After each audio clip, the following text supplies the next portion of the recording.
If you're watching this video on YouTube, as always, I'm going to give my disclaimer that it has been clipped short because it's got to fly under the radar of censorship. So if you want to see the rest of it, go to one of my other platforms. The links are in the description. The best place to go is alisonmorrow.locals.com, where you get exclusive content, as well as you can become a part of my editorial board. We have meetings on Saturday, and you can pose questions ahead of time for interviews, whatever you do, though. Don't stay here on YouTube. If you want the full truth about what's happening around us, you got to go somewhere else.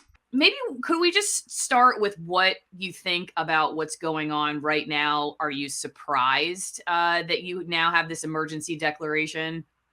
So that's a really good place to start. So yes, back in July of 2020. So, here in Ontario, Canada, it was March 2020, St. Patrick's Day, that they declared that first state of emergency because of the coronavirus. And at the time, like you said, I was part of the PC Party of Ontario, which is the conservative party here. And I'm using air quotes because we're going to paint the story really well for you to see how they're absolutely not conservative in any way, shape, or form. And so at the time, I was the parliamentary assistant to the Solicitor General, who was the minister tabling that bill. And, as an MPP, a member of provincial parliament, my job is to represent my constituents, and that involves reading the legislation that gets tabled. That legislation, the Bill 195, the Reopening Ontario Act, what it did was it allows the government to end the state of emergency, but maintain all of their emergency powers. And I mean, like any normal human being would read that and say, well, that doesn't sound like a good idea. Like, why would you ever give any government, regardless of its political stripe, that kind of unlimited power? So yes, I voted against it. I was the only person in the PC party at the time, whether former or current, who voted against it. So yeah, absolutely, I was the first one to ring the alarm bells on this and say, no, this is bad legislation. This is a bad idea. If we are in an emergency, then call your state of emergency. You can't just say we're fine, but we still need to be able to control the people of Ontario whenever we want. So yes, I voted against it. I got kicked out promptly. I lost my parliamentary assistant role. All the volunteers on my writing association were kicked out. And sure enough, as time has progressed, we're now February 2022. So we're almost 2 years. We're almost 2 years into this. And we've had 4 lockdowns in our province. The COVID-19 vaccine passport has been implemented. People can't take their kids to sports without showing proof of vaccination. You can't go to a restaurant. You can't go to the gym. There's all these restrictions on the good people of Ontario because Doug Ford and the PC party, the Conservative Party, have just, been running amok in the province, putting in these draconian rules. And here we are today. We've got, truckers from across the country in Ottawa, the country's capital, which is in the province of Ontario. And now they're being, Doug Ford enacted another state of emergency for the province on Friday.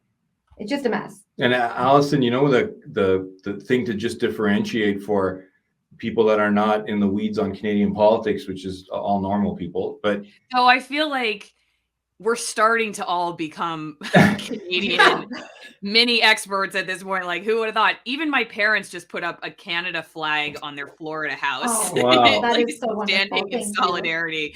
Not that we it's not that we have a deficiency of Canadian tourists down in Florida. So right. We are kind of like Florida is sort of a mini Canada, but yeah, I feel like we're all starting to become sort of mini voyeurs in what's going on there. So because everyone knows now that Justin Trudeau called a state of emergency or enacted the Emergencies Act, emergency measures federally. But what's getting less coverage is that for 2 years provincially, Doug Ford has been governing under emergency measures for almost 2 years consistently since March of 2020 without any gap. So the original Emergencies Act provincially would have been 30 days, and then you got to renew it. Yeah, it's 30 days. And so he changed the law to say, no, we're going to emergency measures are going to be put in place for a year and then another year after that. And that's what Belinda voted against. So the outrage on Justin Trudeau enacting emergency measures now is justified. But for a long time, he held out and he made the premiers, even supposedly conservative premiers, do the quote unquote dirty work for him. And lapdogs like Doug Ford just said, okay, Justin, yeah, we'll do the emergency measures provincially, so you don't have to do them for 2 years. Did you explain who Doug Ford is? No, Maybe not I well don't think you enough. said. So Doug Ford is the Premier of Ontario. I guess the equivalent is a governor. Would that Yeah, be a about right? governor Yeah, of would the be state. would be a governor of a state. So he's the Premier of Ontario. Um, And he's supposed to be a conservative, Supposed and he to be. ran for leadership of his party, and then in the general election, being the anti-establishment, anti-liberal. And then since he got elected, he's turned into like Justin Trudeau's enabler. So whenever Justin Trudeau wants to get a message out on any policy, he sends Doug out there, just like Doug did 3 days ago, and Tucker Carlson covered it on Fox News. Doug came out, state of emergency. We're going after the truckers. We're going to get, what did he say? We're going to suspend their insurance? No, that's federal. He was going to take away their license. Yes. For life, Yeah, for life. For So life. if you're a protester, you can lose your license, like your trucker license for life, lose your car. We're going to come after you. And then 3 days later, he does another press conference that morning. Like this was yesterday or 2 days ago. I'm losing track. It's like one big long day. Yeah. Yesterday morning, Doug comes out again and he goes hard with illegal occupation and this and that. And then at night, Trudeau on the same day comes out and says, we're doing a state of emergency federally, and we're also going to go hard against truckers and possibly seize the bank accounts of anyone who donates to any protesters. So they're in simpatico. The conservative premier of Ontario, supposed conservative premier, and the liberal left-wing ideologue Justin Trudeau are in simpatico on everything. They were in simpatico, hand in hand, step by step, whatever you want to call it, clones of each other, even before COVID. But now everyone knows because of COVID. And the Conservative Party in Ontario has been like hijacked basically by liberal ideologues and lobbyists that work with liberal lobbyists. Yeah, I think it's been like that for a long time, but it's just become so much more apparent now. And it's just like, I mean, like Jim actually went to Ottawa, and I know people that are going on the weekends, and you've got bouncy castles. Like, I mean, this isn't an aggressive protest. It's people that are standing their ground saying enough is enough. We put our lives on hold for 2 years. You're not hearing us out.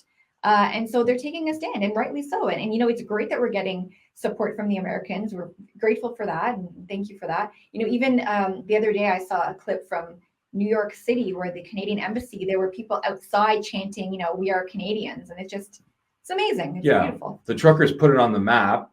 And we've always believed, Belinda and I, and we know because we have supporters of our new party, the New Blue Party, which is like the actual conservative party we just started a year ago in Ontario, right of center party challenging Doug Ford in the next election. We knew there was like a very large, if I can use the term, silent majority in Ontario and Canada. They're just not happy with the establishment Liberal and PC party in Ontario all agreeing on everything.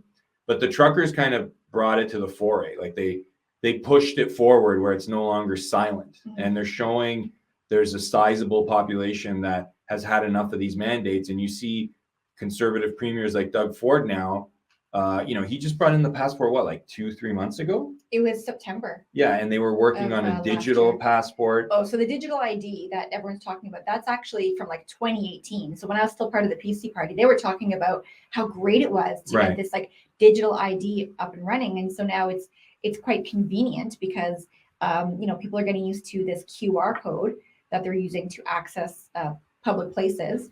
And so now it kind of goes hand in hand with that digital ID. So he just brings in the COVID vaccine passport in September, and now Ford is running back. And no, we're going to get rid of it for the election. So we always knew he was going to run back before the June 2nd election provincially to sound, that he was actually, on the side of Ontarians and he's against this stuff. So I think the trucker protest is kind of sped up or brought it forward faster. Before we get to the rest of this video, don't forget, before an emergency declaration happens in your area, you better stock up on AllisonWinePromo.com and TwinEngineCoffee.com/Allison. Again, Allison with 1LWinePromo.com. You get 50% off my favorite Malbecs from Argentina and 50% off shipping.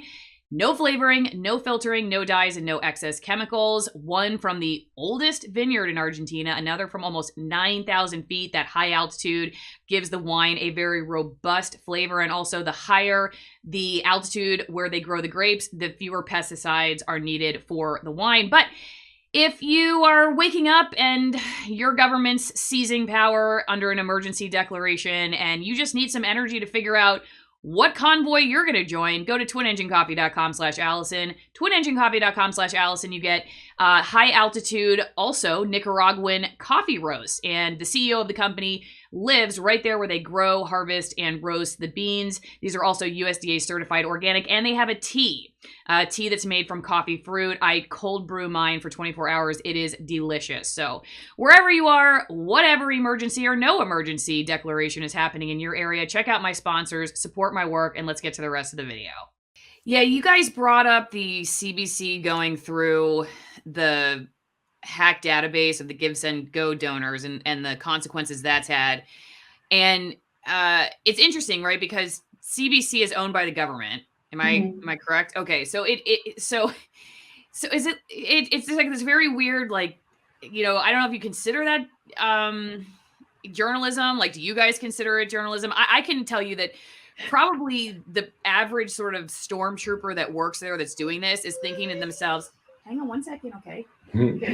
My producer is coming in because she heard about put her on. She heard about hacking, and she loves hacking into things. As you know, toddlers do. Yeah. So you know, they're doing this work, which I bet they're convincing themselves that they're doing, because it's like, you know, well, we have to contact these people. I mean, you know, we have the information, we have to contact them and see why they were doing it, because that's what journalism is. It's showing the other side without thinking the consequence of what they're doing. I don't know if I were to just give them the full benefit of the doubt, because I do think a lot of these people have convinced themselves they're doing the right thing. That said, you know, you see stuff like this, which I wanted to show you too. Yeah, hang on one second, okay? Okay, I'll open this. All right, here we go. Momming and doing the interviews all at the same time. Amazing work. So I see this yesterday. Not safe right now. Canadian reporter removes CTV logos from vehicle, and, you know, saying basically that, like, it's just not safe. And all these people, these journalists are like, oh, it's such a sad day for journalism. This is heartbreaking, blah, blah, blah.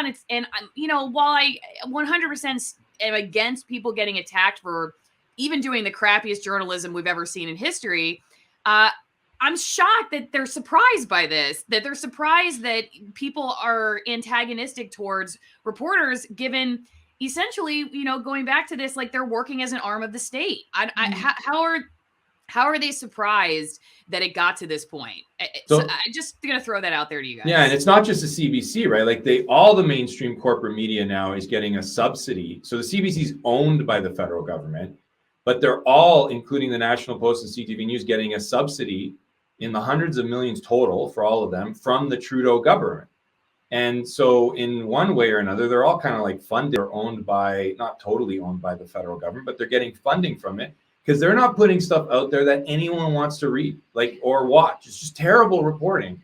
And then they get upset, like, they dox people. Is that the word, dox? Am I using the right word? They just go after people and flush them out. Like, the National Post and the CBC yesterday were contacting people whose identity was released with that hack of the donor list. And we had a couple people email New Blue that my team told me about, email our party and say they were, like, intimidated. Like, am I in trouble now? Like, am I going to go to jail? And my bank account's going to be frozen? Like, they were panicking because their name's out there. And it's total hypocrisy, total hypocrisy. Because a few years ago, when the Ontario PC party tried to shut down our campaign against voter fraud and against the carbon tax, they tried to spin me as being some kind of a data thief, because I was mailing people political messages, like, in envelopes with publicly available information. And they tried to label me, oh, how could he go after people's private confidential information? And I wasn't breaching confidentiality. I was mailing people. And they tried to spin it like what a terrible thing it is. But the same media outlets now are trying to spin it off like it's okay that they get information that's been hacked illegally, and they take it, and then they go after people asking them for comment. Why did you donate to the trucker convoy? So they got one person fired that works for the Ford government, and, you know, they revealed that the Ford PC government, you know, doesn't have a backbone still, despite the rhetoric. And then they repeatedly go out and call people, attack people. Like, we've been on the receiving end of those attacks. They call Belinda anti-vaxxer or unvaxxed, like, in a very broad sense, like she's a walking zombie or health risk. They've called me an Islamophobe, or the allegations are he's Islamophobic, with no opportunity to defend ourselves. And we're public figures. Can you imagine if you're just a mom or a dad or a teacher going to a school board meeting to express your views, and then the media reports that you said something racist or something phobic, which just actually happened in our backyard a couple weeks ago. So that's all fair game for the media. They could go after everyone and anyone in Canada. But the minute they get yelled at a protest, and we're not talking about physical harm, yelled at, oh, the stickers are coming off. Right. And the violence and the attacks against them is so bad. I haven't heard of anyone getting attacked, any journalist getting attacked like physically. Have you? I haven't heard that. I'm not saying it hasn't happened, but I have actually. Ezra Levant's reporter, David Menzies, repeatedly gets attacked. That's right. And so if you're kind of on the right side, or conservative or anti-liberal, whatever you want to call it, anti-establishment, you get attacked. If you're on the pro-establishment side in the corporate media, you don't get attacked. Maybe you get yelled at. Maybe there's some people that government forces have planted in place to do stupid things, but they don't get attacked physically. They never get attacked physically.